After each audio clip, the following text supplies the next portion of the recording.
வணக்கம் மஞ்சள் உலகம். அவங்க சரசா சங்கர்.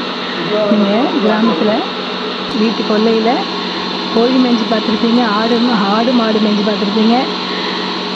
இது பாருங்கள், மயில் மேயுது, எவ்வளோ சூப்பர் இல்லைங்க. எங்கள் நாத்தனார் வீடு தாங்க இது. ஆல்ரெடி இதை பற்றி வீடியோ போட்டிருக்கேன். நான் சீக்கிரம் ஓடிவாடி நிறைய மயில் மேயுது அப்படின்னாங்க. நான் வந்து இது கேமரா ரெடி பண்ணுறதுல அந்த பின்னாடி சத்தம் கேட்டு எல்லாம் கிடக்குன்னு ஓட ஆரம்பிச்சிருச்சுங்க. ரொம்ப சென்சிட்டிவாக இருக்குது. எனக்கு அந்த பின்னாடி கொல்லை கதவு வந்து இரும்பு கதவையும் பிடிக்க முடியல, செல்லையும் பிடிக்க முடியல. கதவை மூடிக்கிட்டே இருக்கு. அந்த சின்ன கேப்பில் தாங்க எடுக்கிறேன். லைட்டாக சத்தம் கேட்டால் உடனே ஓடி போயிடுது. வெயிட் பண்ணி தான் அந்த வீடியோ எடுத்தேங்க. எவ்வளோ சூப்பராக இருக்காங்க.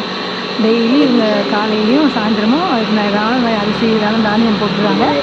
அழகாக வந்து சாப்பிட்டுட்டு ஃபுல்லாக எல்லாம் சுற்றிட்டு சாயந்தரம் 6 மணி ஆனால் எல்லாம் தென்னை மரத்தில் ஏறி உட்காந்துருவாங்க. நான் ஆல்ரெடி போட்ட திண்ணை வீடுன்ற வீடியோ பார்த்தீங்கன்னா தெரியும். அதில் நல்ல மயில் சத்தம் கேட்கும். நான் பேசுகிற வாய்ஸுக்கு பின்னாடி மயிலோட சவுண்டு கேட்கும். அப்போ தான் 6 மணிக்கு எல்லாம் அந்த மரத்தில் ஏறி அடையிற நேரம். சமயத்தில் தோகை விரித்து ஆடுமாங்க. நான் ஒரு முறை கூட பார்த்ததில்லை, அவங்க அடிக்கடி பார்ப்பாங்களாம்.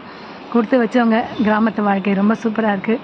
நான் நெக்ஸ்ட் டைம் போகும்போது மயில் தோகை விரித்து ஆடினா அதையும் உங்களுக்கு வீடியோ எடுத்து போடுறேன். வீடியோ பிடிச்சா லைக் பண்ணுங்கள், ஷேர் பண்ணுங்கள், சப்ஸ்கிரைப் பண்ணுங்கள், சப்போர்ட் பண்ணுங்கள். இந்நாள் இனிய நாளாகட்டும், நல்லதே நடக்கட்டும். பாய்.